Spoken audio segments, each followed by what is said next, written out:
ലോക്സഭാ തെരഞ്ഞെടുപ്പിന്റെ മൂന്നാം ഘട്ട വോട്ടെടുപ്പ് ഇന്ന് പറഞ്ഞാൽ ഇന്നത്തോടുകൂടി നമ്മുടെ ലോക്സഭാ തെരഞ്ഞെടുപ്പിന്റെ ഏതാണ്ട് പകുതി ഘട്ടം പൂർണ്ണമാവുമെന്ന് പറയാം. 10 സംസ്ഥാനങ്ങളും ഒരു കേന്ദ്രഭരണ പ്രദേശവുമാണ് പോളിംഗ് ബൂത്തിലേക്ക് എത്തുക. അമിത്ഷാ, ശിവരാജ് സിംഗ് ചൗഹാൻ, ജ്യോതിരാദിത്യ സിന്ധ്യ, പ്രഹ്ലാദ് ജോഷി, ബസവരാജ് ബൊമ്മെ എന്നിവരാണ് ജനവിധി തേടുന്നവരിൽ പ്രമുഖർ. അവസാനഘട്ട തെരഞ്ഞെടുപ്പ് വിജ്ഞാപനം തെരഞ്ഞെടുപ്പ് കമ്മീഷൻ പുറപ്പെടുവിച്ചിട്ടുണ്ട്. വിശദാംശങ്ങളുമായി വിവിധ മേഖലകളിൽ നിന്ന് ഞങ്ങളുടെ പ്രതിനിധികൾ ചേരുകയാണ്. ആദ്യം കർണാടകയിലെ ദാവൻഗരയിൽ നിന്ന് അരുൺ പൂപ്പറമ്പയാണ്. Arun, very good morning. സാധാരണ നമ്മൾ ഈ കേരളത്തിലൊക്കെ വോട്ടെടുപ്പ് ദിവസം ഇങ്ങനെ കാത്തിരുന്ന അലാമൊക്കെ വെച്ച് എഴുന്നേറ്റ് രാവിലെ തന്നെ പോളിംഗ് ബൂത്തിൽ പോവുക എന്നൊരു ശീലമൊക്കെ ഉണ്ട്. പക്ഷെ അവിടെ അവരവരുടെ കാര്യങ്ങളൊക്കെ ചെയ്ത് പതുക്കെ ആണ് പോളിംഗ് ബൂത്തിലേക്ക് വരിക. അവിടുത്തെ ഒരു സംവിധാനം എങ്ങനെയാണ് ഇപ്പോൾ? മോക്ക് പോളൊക്കെ എങ്ങനെ പുരോഗമിക്കുന്നു?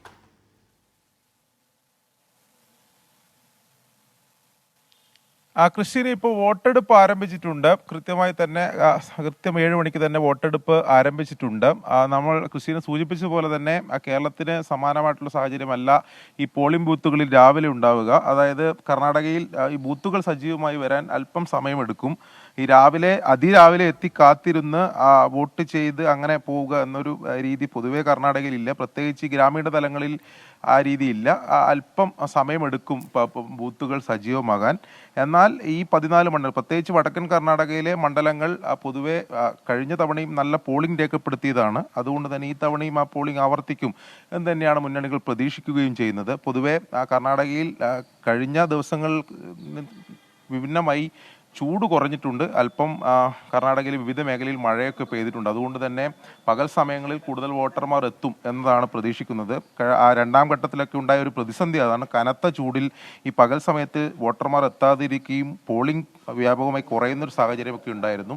എന്നാൽ അത് മാറും എന്ന് തന്നെയാണ് പ്രതീക്ഷിക്കുന്നത്. എന്നാൽ ഇപ്പോൾ വോട്ടെടുപ്പ് ആരംഭിച്ചിട്ടുണ്ട്. നമ്മൾ ദൃശ്യങ്ങൾ കാണുന്ന പോലെ വോട്ടർമാർ വരിവരിയായി നിന്ന് വോട്ട് ചെയ്ത് പോകുന്ന സാഹചര്യമാണുള്ളത്. കർണാടകയിലെ പൊതു രാഷ്ട്രീയത്തിലേക്ക് വന്നാൽ 14 മണ്ഡലങ്ങളിലാണ് ഇന്ന് വോട്ടെടുപ്പ് നടക്കുന്നത്. വേറെ നിർണായകമാണ്. കാരണം രണ്ടാം ഘട്ടത്തിനേക്കാൾ മൂന്നാം ഘട്ടത്തിലേക്ക് എത്തുമ്പോൾ കർണാടകയിലെ പോരാട്ടം അതിശക്തമായിട്ടുണ്ട്. BJPക്ക് ശക്തി കേന്ദ്രമായ ഈ 14 മണ്ഡലങ്ങളിൽ വലിയ മാറ്റം ഉണ്ടാകുമെന്നൊക്കെയാണ് അവസാന ഘട്ടത്തിൽ പ്രാദേശിക ഇവിടുത്തെ മാധ്യമങ്ങൾ നടത്തിയ സർവേയിലൊക്കെ പറയുന്നത്. നമുക്കറിയാം, വിവിധ പ്രചാരണ വിഷയങ്ങൾ മാറി മാറി വന്നു. ഒടുവിൽ കർണാടക രാഷ്ട്രീയത്തെ തന്നെ പിടിച്ചു കുലുക്കിയ ലൈംഗികാതിക്രമ കേസ് ഉൾപ്പെടെ വലിയ രീതിയിൽ അവസാന ലാപ്പിൽ ചർച്ചയായതാണ്. അതെങ്ങനെ പ്രതിഫലിക്കും, ഗ്രൗണ്ട് ലെവലിൽ എങ്ങനെ അത് വോട്ടർമാരെ എങ്ങനെ പ്രതിഫലിക്കുമെന്നുൾപ്പെടെയുള്ളത് കാര്യങ്ങളിൽ മുന്നണികളെ സംബന്ധിച്ച്, പ്രത്യേകിച്ച് BJP NDA സഖ്യത്തിനെ സംബന്ധിച്ച് വലിയ ആശങ്കയുണ്ട്. അവർ ഈ 14 മണ്ഡലങ്ങളിലും ആദ്യം, അതായത് പ്രചാരണത്തിന്റെ ആദ്യഘട്ടത്തിൽ ഈ 14 മണ്ഡലങ്ങളും അവർ ജയിക്കുമെന്ന് അവകാശപ്പെട്ടതാണ്. അവസാനത്തേക്ക് എത്തുമ്പോൾ ശക്തമായ പോരാട്ടം നടക്കുന്നുണ്ട് എന്ന് അവർ തന്നെ സമ്മതിക്കുന്ന സാഹചര്യമുണ്ട്. കോൺഗ്രസ് വലിയ പ്രതീക്ഷ ഈ മാറി വന്ന രാഷ്ട്രീയ സാഹചര്യത്തിൽ അവർ വെച്ചു പുലർത്തുകയും ചെയ്യുന്നുണ്ട്. എന്തായാലും കർണാടകയിൽ പോളിംഗ് പൊതുവെ ഈ വടക്കൻ കർണാടകയിൽ പോളിംഗ് അതായത് നഗര കേന്ദ്രീകൃതമായിട്ടുള്ള മണ്ഡലങ്ങളെക്കാൾ ഇവിടെ പോളിംഗ് അല്പം കൂടുതലാണ്. കഴിഞ്ഞ തവണയും ആ രീതിയിൽ തന്നെയാണ് ഉണ്ടായത്. ഈ തവണയും ഈ കാലാവസ്ഥയൊക്കെ അല്പം അനുകൂലമായ സാഹചര്യത്തിൽ പോളിംഗ് കർണാടകയിൽ ഏറ്റവും ഒടുവിൽ പ്രജ്വൽ രേവണ്ണ ഇടുത്തി പോലെ വീഴുന്നൊക്കെ നമ്മൾ കണ്ടതാണ്. അപ്പോൾ അത് ഏതൊക്കെ തരത്തിൽ ഇലക്ഷനെ സ്വാധീനിക്കുമെന്നൊക്കെ കണ്ടറിയണം. ഇപ്പോൾ ഗാന്ധിനഗറിൽ ആഭ്യന്തരമന്ത്രി അമിത്ഷാ വോട്ട് ചെയ്യാൻ വേണ്ടി എത്തിയിരിക്കുകയാണ്. ഇപ്പോൾ ഇന്ന് ഗുജറാത്തിൽ നരേന്ദ്രമോദിയുടെ അമിത്ഷായുടെ ഒക്കെ തട്ടകത്തിൽ ജുനഗഡ്, രാജ്കോട്ട്, ബനാസ്ഘട്ട, ബറൂച്ച്, ഭാവ്നഗർ എന്നൊക്കെയുള്ള മണ്ഡലങ്ങളിൽ ഇന്നിപ്പോൾ വോട്ടെടുപ്പ് നടക്കുകയാണ്. ഗാന്ധിനഗറിലാണ് അമിത്ഷാ വോട്ട് ചെയ്യാൻ എത്തിയിരിക്കുന്നത്. ഈ കേന്ദ്രമന്ത്രി പുരുഷോത്തം റൂപാലയുടെ ഒരു രജപുത്ര വിരുദ്ധ പരാമർശമൊക്കെ അവിടെ പ്രധാന വെല്ലുവിളിയാകുമെന്നൊക്കെ പറഞ്ഞ് രാഷ്ട്രീയ നിരീക്ഷകർ പറഞ്ഞു കേൾക്കുന്നുണ്ട്. എന്താകും എന്നുള്ളത്, ജനങ്ങളുടെ മനസ്സിൽ എന്താണെന്നുള്ളത് ഒന്നും നമുക്ക് പിടികിട്ടില്ല. അച്യുതനാണ് ഇപ്പോൾ ഇനി ഉത്തർപ്രദേശിൽ മെയിൻപുരിയിൽ ചേരുന്നത്. Achuthan, good morning.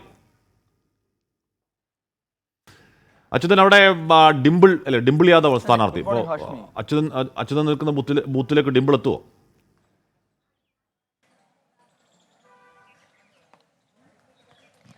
അതിൻ്റെ സാധ്യതകളൊക്കെ ഉണ്ട്. ഞാനിപ്പോൾ ഉള്ളത് മെയിൻപുരിയിലെ ഗവൺമെൻറ് ഇന്റർ കോളേജിലാണ്. ഇവിടെ രാവിലെ മുതൽ തന്നെ നമുക്ക് തിരക്ക് അനുഭവപ്പെടുന്നുണ്ട്. ഈ കോളേജിൽ തന്നെ പലയിടങ്ങളിലായിട്ട് തന്നെ പോളിംഗ് നടക്കുന്നുണ്ട്. മാത്രമല്ല, ഈ തെരഞ്ഞെടുപ്പ് കമ്മീഷൻ ഇടപെട്ടുകൊണ്ട് വലിയ രീതിയിൽ ഇവിടെ അലങ്കരിച്ചിട്ടുണ്ട്. ഹാഷ്മിക്കും കൃഷ്ണയ്ക്കും കാണാൻ കഴിയും. ബലൂണുകൾ ഉപയോഗിച്ചുകൊണ്ട് വർണ്ണാഭമായി തന്നെ അലങ്കരിച്ച ഈ വോട്ടർമാരെ ആകർഷിക്കുന്ന തരത്തിലുള്ള ആർച്ചുകളെല്ലാം തന്നെ ഇവിടെ ഒരുക്കിയിട്ടുണ്ട്. സെൽഫി പോയിന്റുകൾ ഏർപ്പെടുത്തിയിട്ടുണ്ട്. ഒപ്പം പോലീസ് സുരക്ഷ, പ്രത്യേകിച്ച് പ്രത്യേകിച്ച് ഈ ഉത്തരേന്ത്യൻ സംസ്ഥാനങ്ങളിലേക്ക് വരുമ്പോൾ പോലീസ് സുരക്ഷ അതെല്ലാ പോളിംഗ് ബൂത്തുകളിലും ഏർപ്പെടുത്തിയിട്ടുണ്ട്. അതെല്ലാം ഇവിടെയുണ്ട്. രാവിലെ മുതൽ തന്നെ ഇവിടെ ഒരു വലിയ തിരക്ക് അനുഭവപ്പെടാൻ ഈ പോളിംഗിൽ വോട്ട് രേഖപ്പെടുത്താനായി വോട്ടർമാർ ഇവിടെ എത്തുന്നുണ്ട്. അത് തന്നെ ഈ ഇവിടെ ഇതിനെ സംബന്ധിച്ച് പറയുകയാണെങ്കിൽ അതാണ് ഇവിടെ ഉള്ളത്. നമുക്ക് ഈ കാണാൻ കഴിയും വലിയ ക്യൂകൾ ഇവിടെ പലയിടങ്ങളിലായി ഉണ്ട്. ഈ ദൃശ്യങ്ങൾ കാണുന്നിടത്തും അതുപോലെ തന്നെ പലയിടങ്ങളിൽ ഏതാണ്ട് 4-5 ഇടങ്ങളിലായിട്ടാണ് പോളിംഗ് നടക്കുന്നത്. രാവിലെ മുതൽ തന്നെ എല്ലാവരും വൃദ്ധരും അതുപോലെ തന്നെ യുവാക്കളും അടങ്ങുന്ന എല്ലാവരും ഇവിടേക്ക് എത്തിച്ചേർന്നിട്ടുണ്ട്. എന്തായാലും ഈ വോട്ട് സംബന്ധിച്ചുള്ള കാര്യങ്ങൾ അത് അവരോട് തന്നെ ചോദിക്കണം. കാരണം ഇവിടുത്തെ ഗ്രൗണ്ട് വേറെയാണ്. 1996 മുതൽ സമാജ്വാദി പാർട്ടിക്കൊപ്പം സഞ്ചരിക്കുന്ന ഒരു മണ്ഡലമാണ്. മുലായം സിംഗ് യാദവ് 2019 ലോക്സഭയിൽ എത്തുന്നു. അതിനുശേഷം അദ്ദേഹം മരണപ്പെട്ടതിന് ശേഷം മരുമകൾ ഡിംപിൾ യാദവാണ് 2022 ഉപതെരഞ്ഞെടുപ്പിൽ ഇവിടെ മത്സരിക്കുന്നത്. അന്ന് ഡിംപിൾ യാദവ് മുലായം സിംഗ് നേടിയതിനേക്കാളും ഭൂരിപക്ഷം നേടുന്നു. 2 ലക്ഷത്തിന് മുകളിൽ ഭൂരിപക്ഷം നേടി വിജയിക്കുന്നു. ഇത്തവണ വരുമ്പോൾ യോഗി ആദിത്യനാഥിന്റെ മന്ത്രിസഭയിലെ ടൂറിസം മന്ത്രിയുമായിട്ടാണ് പോരാട്ടം. ജയ്സീർ സിംഗുമായിട്ടാണ് ഇത്തവണ ഡിംപിൾ യാദവിന്റെ പോരാട്ടം. അത് എങ്ങനെയായിരിക്കും പ്രതിഫലിക്കുക?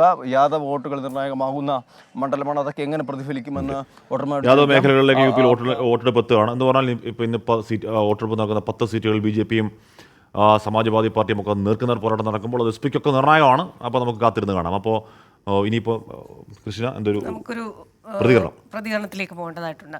ഭരണഘടന സംരക്ഷിക്കാനുള്ള പോരാട്ടമാണ് ഇത്തവണത്തെ പൊതു തെരഞ്ഞെടുപ്പെന്ന് വടക്ക് കിഴക്കൻ ഡൽഹിയിലെ കോൺഗ്രസ് സ്ഥാനാർത്ഥി കനയ്യകുമാർ. 10 വർഷമായി BJPയുടെ അന്യായം തുടരുകയാണ്. അതിനെതിരായ ന്യായത്തിന്റെ പോരാട്ടത്തിനൊപ്പമാണ് താനെന്ന് കനയ്യകുമാർ 24 പറഞ്ഞു.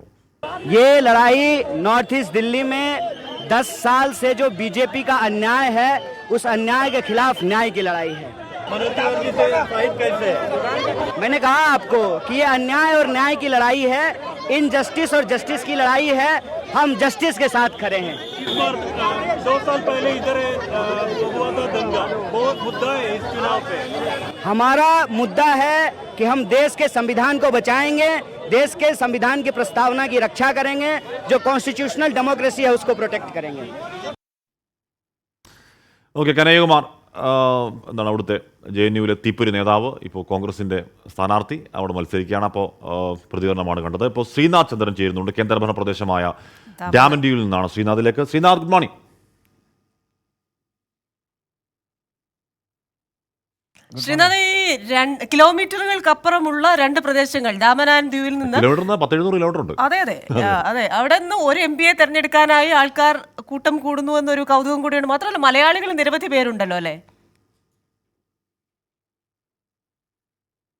അതെ, ഞാൻ ഈ ദമനിൽ വരാനുള്ള പ്രധാനപ്പെട്ട കാരണം, ദമനിൽ വന്നാൽ കുറേ അധികം മണ്ഡലങ്ങൾ വളരെ വേഗത്തിലൊന്ന് പോയി വരാൻ വേണ്ടി കഴിയും. അതിലൊന്ന് ദമൻ ദിയു, ഞാനിപ്പോൾ നിൽക്കുന്ന ഈ മണ്ഡലം. അതിനൊപ്പം തന്നെ ദാദ്ര നഗർ ഹവേലി എന്നൊരു മറ്റൊരു കേന്ദ്രഭരണ പ്രദേശമുണ്ട്. അവിടെയും ഒരു MP ഉണ്ട്.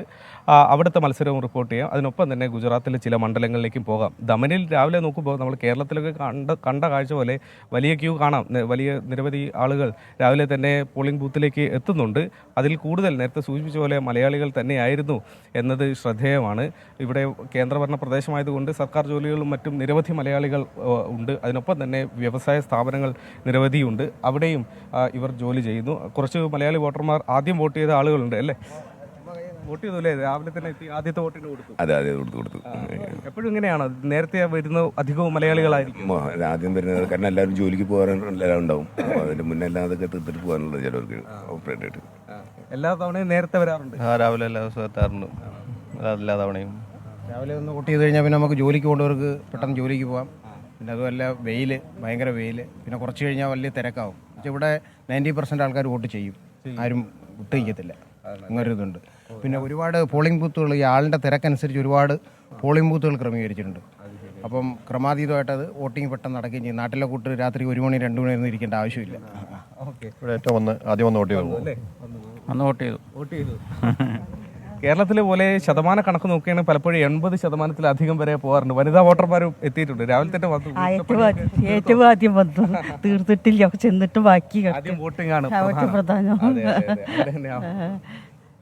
അതന്നെ ചെയ്തില്ല, ചെയ്യണം. ഇനിയിപ്പോ പോണം അങ്ങോട്ട്.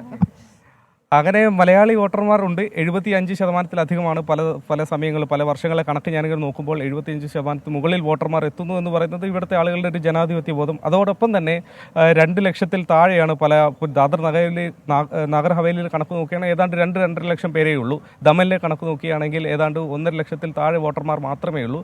എന്നാൽ പോലും അതിൽ പരമാവധി പേർ വോട്ടിംഗ് ചെയ്യാൻ വേണ്ടി എത്തുന്നു. ഒപ്പം തന്നെ ഗുജറാത്തിലെ കാര്യം കൂടി ഒന്ന് സൂചിച്ചു പോകാം. 26 മണ്ഡലങ്ങളാണ് ഗുജറാത്തിലുള്ളതെന്നറിയാം. പക്ഷേ 25 മത്സരമുള്ളൂ. കാരണം ഒരിടത്ത് സൂറത്തിൽ നേരത്തെ തന്നെ സ്ഥാനാർത്ഥി വിജയിച്ചു കഴിഞ്ഞു. BJPയുടെ എതിർ സ്ഥാനാർത്ഥികൾ ആരുമില്ല. അദ്ദേഹം ഒറ്റയ്ക്ക് അവിടെ വിജയിക്കുന്നു. ഒപ്പം തന്നെ അമിത്ഷായെ പോലെയുള്ള സ്ഥാനാർത്ഥികൾ ഉള്ള വോട്ടിംഗ് മത്സരിക്കുന്ന ഒരു ഘട്ടമാണിത്. അതിനൊപ്പം തന്നെ പ്രധാനമന്ത്രി നരേന്ദ്രമോദി അടക്കമുള്ള പ്രമുഖർ കൂടി ഇന്നിപ്പോൾ ഗുജറാത്തിൽ വോട്ട് രേഖപ്പെടുത്തുകയും ചെയ്യുന്നുണ്ട്. Hashmi, thank you. അപ്പോൾ നമ്മുടെ വിവിധ സ്ഥലം നമ്മുടെ റിപ്പോർട്ടർമാർ കാര്യങ്ങൾ നൽകുകയായിരുന്നു. ഇപ്പോൾ ഇനിയിപ്പോൾ എന്താണ് പോളിംഗ് ശതമാനമൊക്കെ അതിനിർണായകമായ ചർച്ച വന്ന സമയമാണ്. പോളിംഗ് ശതമാനം ഉയരോ എന്ന് അടക്കമുള്ള ചില ചോദ്യങ്ങൾ